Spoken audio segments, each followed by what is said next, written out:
And sometimes I just can't tell. I can't tell what's real. Sometimes you see a really spooky picture of someone with like 7 hands holding out their sweater or holding... Hi, my name's Mark and welcome to the channel. Today is another Wednesday Unwind where I've got a couple of skeins of yarn here that I will wind while having a conversation with you.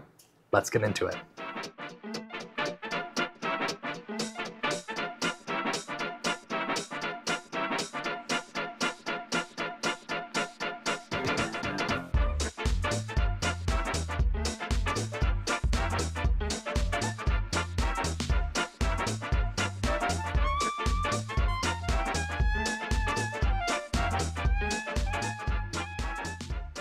Today I have 2 skeins of what I call teaching yarn in front of me. These are fibers that I think will work well on camera and in person for demonstrating stitches, demonstrating techniques. So I'm not using them for projects per se, but for teaching different techniques, mostly here on the channel, but also in person. So starting out with a skein of Scout. I've talked about Scout a lot on the channel before, but this is new from Scout. This is...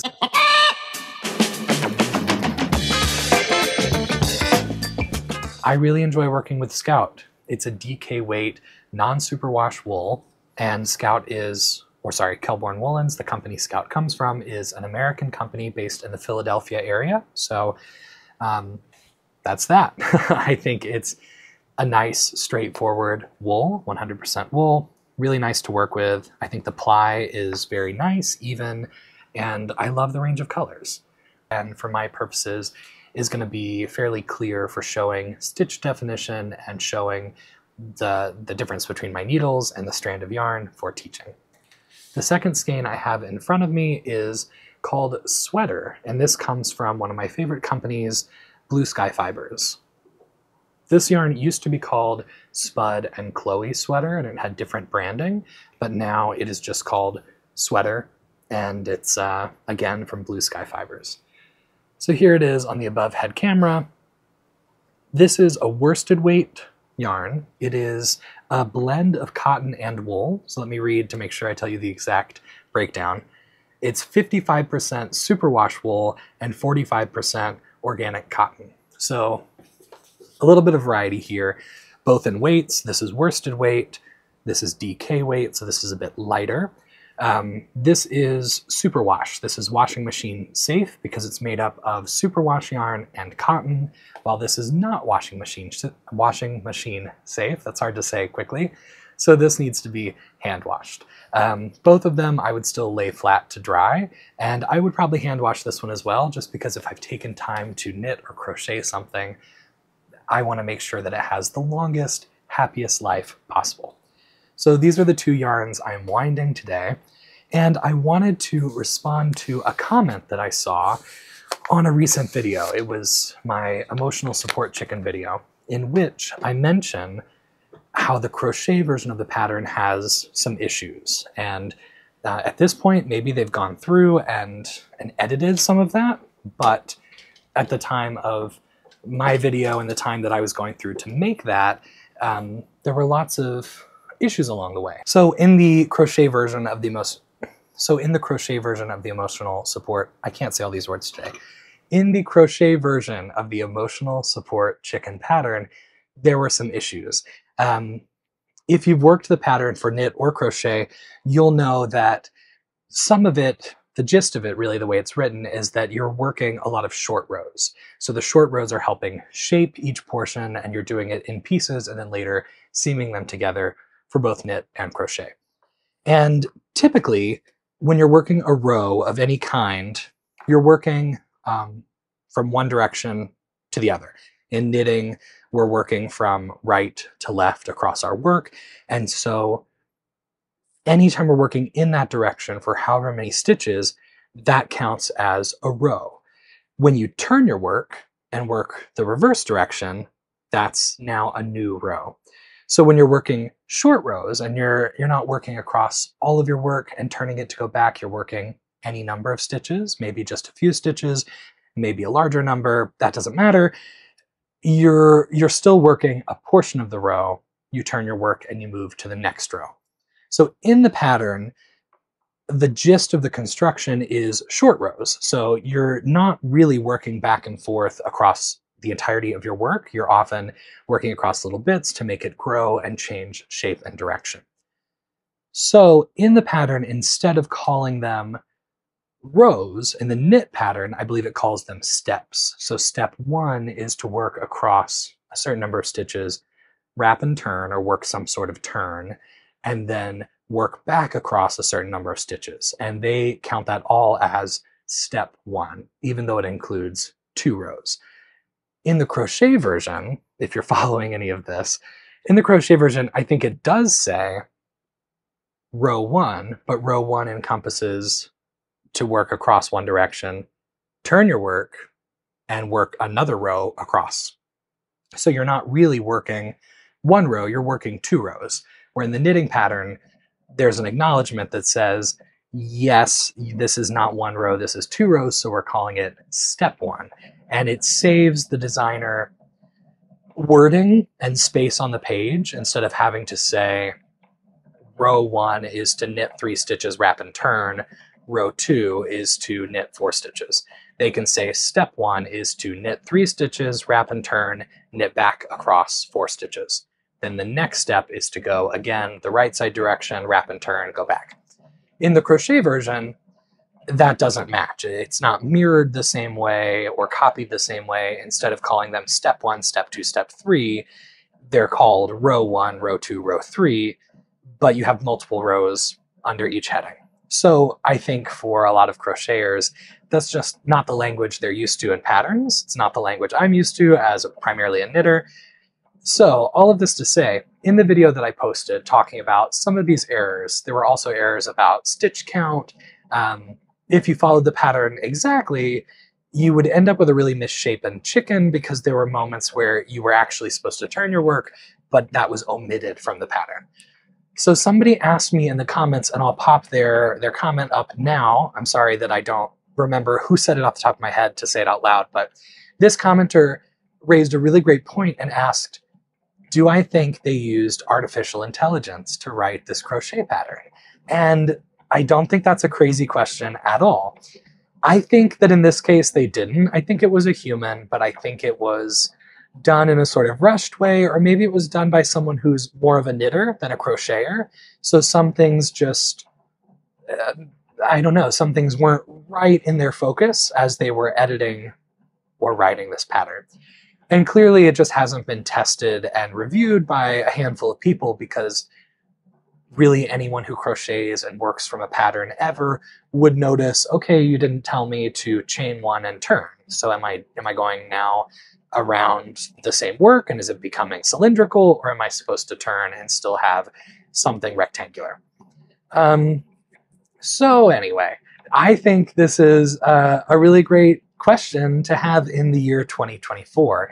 And I just saw an article shared by the Chattanooga Yarn Company through their social media pages and through their newsletter, talking about how to spot AI patterns, how to spot AI pictures, examples of projects, just to save yourself trouble for working a project that isn't going to lead you to the end result that is pictured, because maybe the picture isn't even real crochet or knit. It's just artificial intelligence creating something that looks convincing. Or maybe the pattern has had some aid, or maybe the whole pattern was just spewed out of AI.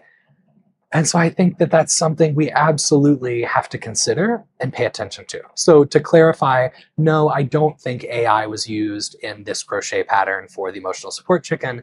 I just think it was never tested. So things just got a little messy and left out. But I see pictures every day, excuse me, on Facebook, when I see posts in crochet groups, knitting groups, just random things that get advertised to me based on my internet history and where I shop, etc.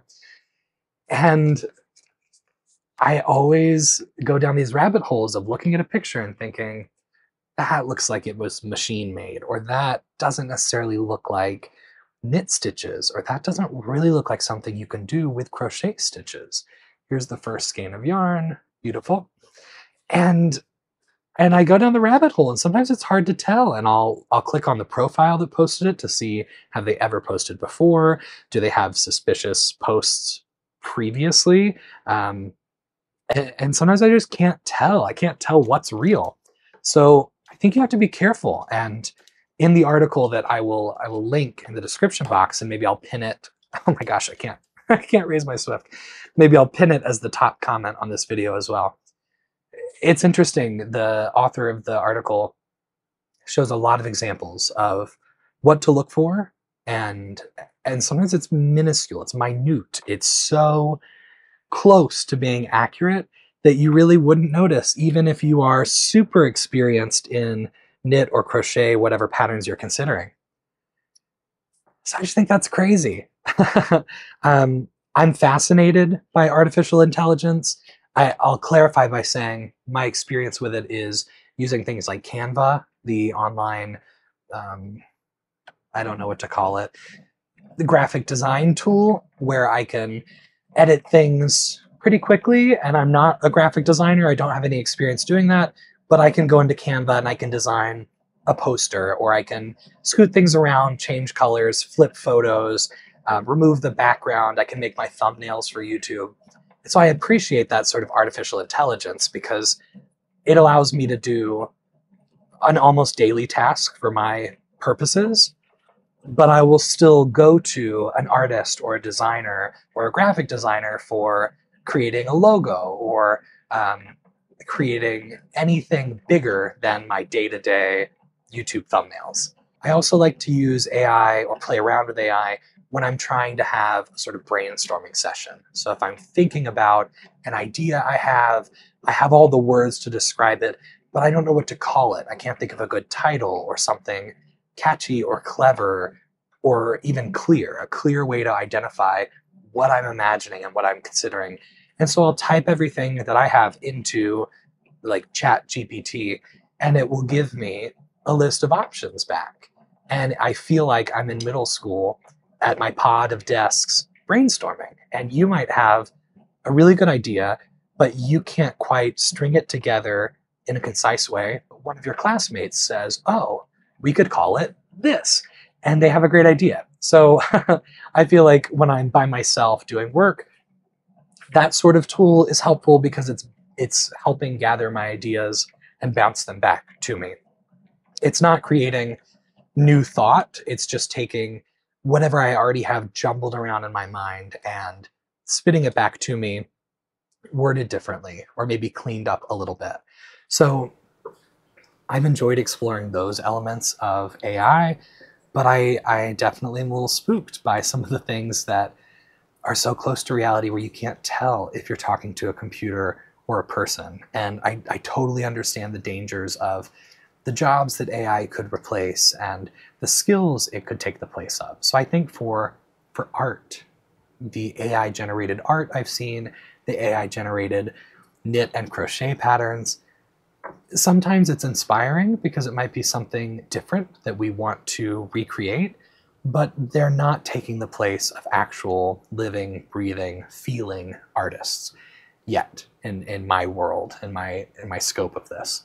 So I'm sharing the article below. I'll have it pinned in the top comment. I'll also have it in the description box below, and skim through it. And if that article doesn't tickle your fancy, look for another forum where people are talking about AI, artificial intelligence, in the knitting and crocheting world, because it's a little weird.